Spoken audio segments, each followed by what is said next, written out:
India अपनी विशाल और विविध आबादी के साथ शासन में अनोखी चुनौतियों का सामना करता है। यहाँ की जनसंख्या का आकार और विविधता प्रशासनिक प्रक्रियाओं को जटिल बनाता है। ई गवर्नेंस यानी टेक्नोलॉजी का उपयोग करके सरकारी सेवाएं देना इंडिया को बदलने की अपार क्षमता रखता है। यह न केवल सेवाओं को तेज और कुशल बनाता है, बल्कि भ्रष्टाचार को भी कम कर सकता है।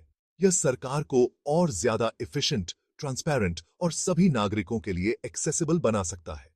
इससे नागरिकों का सरकार पर विश्वास भी बढ़ता है और वे अधिक सक्रिय रूप से भाग लेते हैं।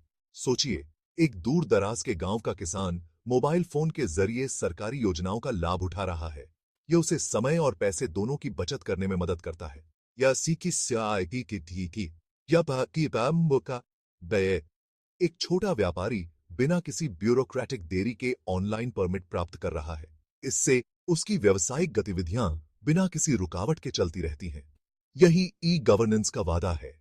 यह एक ऐसा भविष्य है जहां हर नागरिक को सरकारी सेवाओं का लाभ आसानी से मिल सके। हालांकि इस विजन को साकार करने के लिए सिर्फ टेक्नोलॉजी से ज्यादा कुछ करने की जरूरत है। हमें सामाजिक और सांस्कृतिक बाधाओं को भी समझना होगा। इसके लिए हमें एक बुनियादी चुनौती का सामना करना होगा: बदलाव का विरोध। यह विरोध कई स्तरों पर हो सकता है, जैसे कि तकनीकी ज्ञान की कमी या नई प्रक्रियाओं के प्रति अनिच्छा। यह विरोध कई कारणों से हो सकता है, जो ई गवर्नेंस इनिशिएटिव्स के सफल कार्यान्वयन में बाधा बनते हैं। इनमें से कुछ कारण हैं: डिजिटल साक्षरता की कमी, अवसंरचना की कमी और सांस्कृतिक प्रतिरोध। इस निबंध में हम इस विरोध के पीछे के कारणों पर गौर करेंगे और इसे दूर करने के उपायों का पता लगाएंगे। साथ ही हम यह भी देखेंगे कि कैसे ई गवर्नेंस भारत के भविष्य को बदल सकता है। बदलाव का विरोध इंसान की स्वाभाविक प्रवृत्ति होती है, खासकर जब नई टेक्नोलॉजीज या प्रक्रियाओं को अपनाने की बात आती है। यह स्वाभाविक है कि लोग उन चीजों के प्रति संदेह करते हैं जिन्हें वे नहीं समझते या जिनसे वे अपरिचित होते हैं। ई गवर्नेंस के संदर्भ में यह विरोध विभिन्न रूपों में सामने आ सकता है। कुछ लोग इसे अपनी गोपनीयता और सुरक्षा के लिए खतरा मान सकते हैं, जबकि अन्य इसे अपनी नौकरी के लिए खतरा समझ सकते हैं। उदाहरण के लिए, नागरिक कंप्यूटर या इंटरनेट से परिचित न होने के कारण सरकारी सेवाओं के लिए ऑनलाइन पोर्टल्स का उपयोग करने से हिचकिचा सकते हैं। ग्रामीण क्षेत्रों में इंटरनेट की पहुंच और डिजिटल साक्षरता की कमी भी एक बड़ी चुनौती हो सकती है। सरकारी अधिकारी काम करने के पारंपरिक तरीकों के आदी होने के कारण डिजिटल प्लेटफॉर्म्स पर परिवर्तन का विरोध कर सकते हैं। उन्हें लगता है कि नई प्रणाली को अपनाने से उनकी कार्यप्रणाली में बाधा आ सकती है और उन्हें नए कौशल सीखने की आवश्यकता हो सकती है।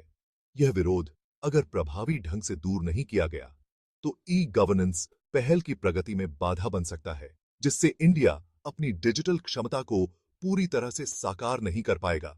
इसलिए यह महत्वपूर्ण है कि सरकार और संबंधित संस्थाएं इस प्रतिरोध को समझें और इसे दूर करने के लिए उचित कदम उठाएं, जैसे कि डिजिटल साक्षरता कार्यक्रम और जागरूकता अभियान।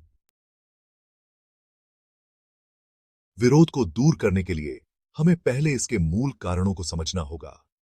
एक महत्वपूर्ण कारक टेक्नोलॉजी का डर है। बहुत से भारतीय, खासकर ग्रामीण क्षेत्रों में डिजिटल साक्षरता की कमी है और वे कंप्यूटर और इंटरनेट से भयभीत हैं। ई गवर्नेंस के लाभों के बारे में जागरूकता की कमी से यह डर अक्सर और बढ़ जाता है। हो सकता है कि लोग यह न समझें कि ये नई प्रणालियां उनके जीवन को कैसे आसान बना सकती हैं और उनका उपयोग करने का विरोध कर सकती हैं। जागरूकता की इस कमी को लक्षित कैंपेन्स और शैक्षिक कार्यक्रमों के माध्यम से दूर किया जा सकता है।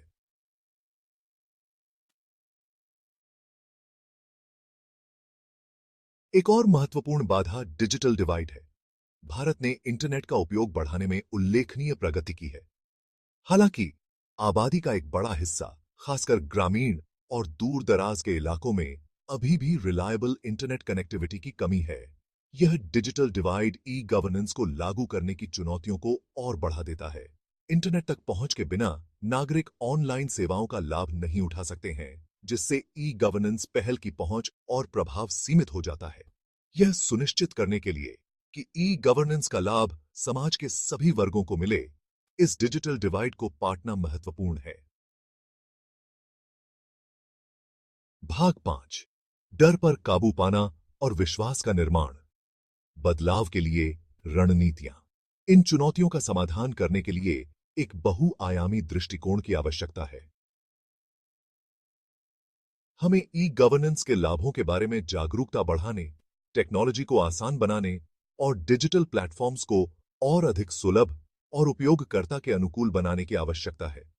यह राष्ट्रव्यापी अभियानों, शैक्षिक कार्यक्रमों और सहज बहुभाषी प्लेटफॉर्मों के विकास के माध्यम से प्राप्त किया जा सकता है। इसके अलावा नागरिकों को, खासकर ग्रामीण क्षेत्रों में, प्रशिक्षण और सहायता प्रदान करना उनके आत्मविश्वास का निर्माण करने और उन्हें ई गवर्नेंस को अपनाने के लिए प्रोत्साहित करने के लिए आवश्यक है। भाग 6, केस स्टडी। आधार। नागरिकों और सरकार के बीच की खाई को पाटना।